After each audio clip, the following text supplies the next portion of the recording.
Mona and you're here with the Women of Power. So we are at the event, booked and busy but broke.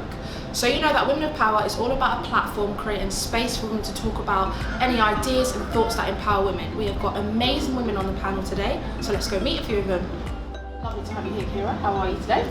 I'm really, really good. Enjoying the weather, enjoying a nice day off. Yeah, really happy. You look stunning, by the way. You look absolutely beautiful. Well, thank you. Somebody sent me this top yesterday. I think it might be Pretty Little Thing. We should check. Shout out Pretty Little Thing. I think it was you. Shout out. Yeah, it was really, really nice actually. And I just looked at it and I was like, oh, that's for a job, but I'm going to keep that. That's for myself. Thank you. One for you, one for me. No, I really, really like it. What have you been up to? Working every day. Today's my first day off in a week and about a month and a half, I'd say. A month and a half? Yeah, I don't have days off often. Yeah. I don't think you do when you work for yourself, because even on a day off it's like admin and life admin. But yeah, just been travelling loads, which is lucky. Like work's taken me to Spain, Paris, Costa Rica, back to Spain. Amazing. So yeah, I got back I think the day before yesterday. Obviously I got back, had to go straight to the office. Yeah. We got loads of stuff done yesterday. And then today off with you guys. Woo! So you are literally booked and busy. Yeah, really lucky. I am booked and busy. Sometimes I whinge. I shouldn't whinge. Because I'm lucky, yeah. This is everything that I wanted when I was little. So I shouldn't complain. But when you're doing it every day, it gets a lot. Like there's no sleep and there's no switch off, I don't think, when you work for yourself. It's not like a normal job where you can like stop at 6. Yeah. Like, I definitely don't. I woke up this morning on a Saturday to a WhatsApp 8 AM with a music video treatment. Oh, Kiera, can I have your cost for this? It's like it's 8 AM Saturday. I think that's amazing, and the fact that you just said this is all that you wanted from when you were little. You literally spoke your truth into reality, and now you're living that, which I think is absolutely And I have to remind amazing. myself sometimes, I think it's really easy to only think about it here and now, and then you like moan about your situation because I guess it's all relative to you. Yeah. But actually, I am doing a job I really love. I do get excited when I see my work out there, and yeah, maybe sometimes I need to say no a bit more and have a bit more time off.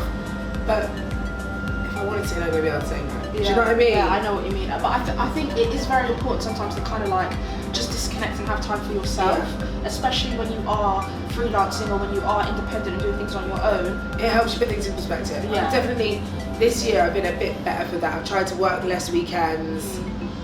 Yeah, tried to down tools like at 6, 7-ish. You know? I have tried to be better, and because it gets in the way of friendships, it gets in the way of relationships, and actually they're the bits that make you want to work hard and make you want to try harder because you want your people to be proud. And I've got a real thing, and I think all of my previous assistants and stuff, they always say that Kiera's I always try and bring people in. I'm like a massive, that's my thing. Yeah. I can bring you in, I'll bring you in, and I think that's why I've been successful, because people that I bring in, we grow together, we work together, and it keeps going forward. Got your circle strong.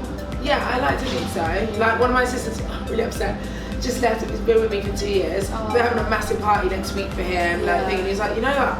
I'm not really gone. Like I'm leaving, but if you ever need me, like I'm here. Just give me and he's like family, so yeah, I'm really lucky. I like that. It's beautiful. So talk to me about how you got in the position that you are now.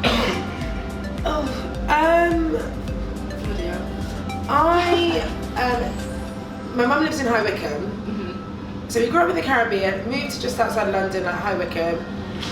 From really young, I was like really into clothes and like dressing, and I didn't really think about it as like fashion and trends. I just thought I liked it. And I remember making Destiny's Child costumes and like drawing them out on like mannequins and stuff. Yeah. So I thought, right, I'm gonna be a designer. So I went to do design, and I was like, I've got the attention span of a fish. So I was like, oh, halfway through, and I'm like, no. So then I started thinking, no, I like the cost. I like the idea of like the theme. That's my thing, like getting into a theme. So then I was like, right, I want to do styling. So I studied it at uni. A lady came and did a talk at my uni, Alexis Knox. Shout out. I asked for an internship. She gave me an internship at her magazine, which was Notion. This is the funny bit. Did 4 months or 5 months at Notion, left, and she was really like, really want you to stay, can you stay? At the time, I was the only person in my family to go to uni. Yeah. So I was like, please finish uni, like really want you to finish. I was like, oh, I hated uni. Honestly, I would tell anyone, don't bother. If you want to do something creative, don't bother with uni. Intern, like, do it. Learn real life, but obviously when you come from the same similar family to me, like, it was a big deal to go. So, finished uni for my mum, and then I started styling people, like, at uni for projects, and I was always doing the projects with people older than me, and I was always asked to do stuff for like new artists and stuff, and I just did it because I don't know, I think I was just making it up. Yeah. One day I got approached by this production agency that doing a video for Gets. Yeah. And I'm a massive grime fan, like huge. They're like, oh, do you know who Gets is? I was like, yes, I know, yes, I'll do it. I didn't care, I did it for like free, I think. Yeah. And since then he's my client, so I've had Gets for like 7-8 years now. Yeah, it's like my best, like my real people. But he took me to the Mobos. So I did the Mobos with him, which was insane. Then I met Twin B, who obviously looks after fucking everyone. Sorry, everyone. Swear words in, sorry. He looks after everyone, and he basically put me on. And every time I see Twin, I'm like, I have to say thank you because we don't even see him that much anymore. I mean, he looks after Drake, he looks after massive people, but he brought me in, and now I work with nearly every single record label. I have great relationships with all of my artists, like they're like family. And then a year later, I bumped into Alexis, that obviously left. She's like, she'd left Ocean as well. She's like, I'm going to go back as a fashion director if you want to come as fashion editor. And I was like, well, I'm kind of doing my thing freelance. I used to work for myself, but I got roped in. I don't know how I got roped in. I basically did one issue and they're like, no, you need to do every issue. Yeah. So I stayed for ages. I think I really built the magazine up. I used all my contacts and like great relationships. I do the lineup for all the parties. It taught me a lot in terms of like brands, like working with brands to fulfill like briefs and stuff, which is something I hadn't done before. Yeah. I learned the value of like what I was doing and my worth. I mean, the magazine itself never actually looked after me, hence why I left. But it taught me a lot. Yeah, it was like I should have probably left a bit earlier, but I didn't. But I don't regret working there.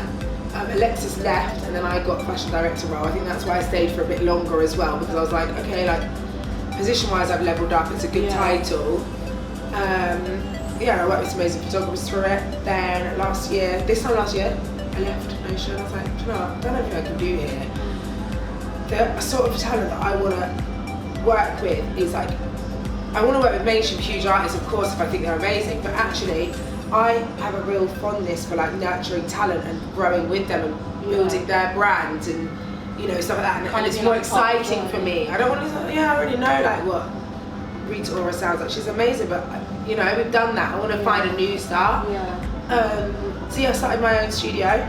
So I own my own studio now, which is doing really well.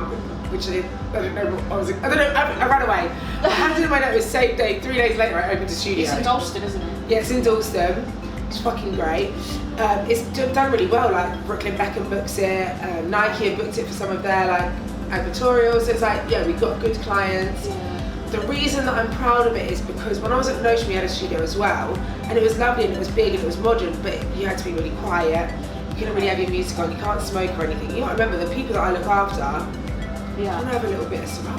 They want to have this, and you know, we put the music on, and it's not even about like a friggin' party, but it's about like people feeling comfortable in that space, and you can execute the best image, you know, and that's what it's about. We have some like little pop-ups there and parties. We do things like this as well there sometimes. It's really nice.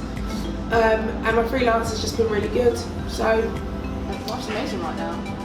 Yeah, a bit stressed, but yeah, it's fine. When I look at your work, I feel like I love the emotion that it gives me. So I've seen some of your work where there'd be like lots of flats in the back, and the colours go together. There's clothes, there's texture, it's unapologetic. Do you ever get a creative block sometimes? You kind of feel like it's hard for you to think of something different or something new? Yeah, it does get like that sometimes. Obviously, you've got to remember a lot of the time it's like, Kiera, we've got press shots this artist. Kiera, we've got press shots that artist. I'm like, okay. And at one point, I was chatting out press shots like, because it's second nature to me now. I know what brands lend for them. I know what I'm going to do. I know the sort of artists that I work with. Now I've tried to, well, just because it's my space, I'm trying to think of like different backdrops, and like, I've got friends that are set designers, and sometimes they'll have like sick backdrops and I'll just run to theirs and borrow some bits. And when I try and give it another dimension if I can. I also commission press shots sometimes. I work with labels and they'll be like, this is the artist, can you do the artwork? And then I like that. It's mine, I can like really get more stuck in. Yeah.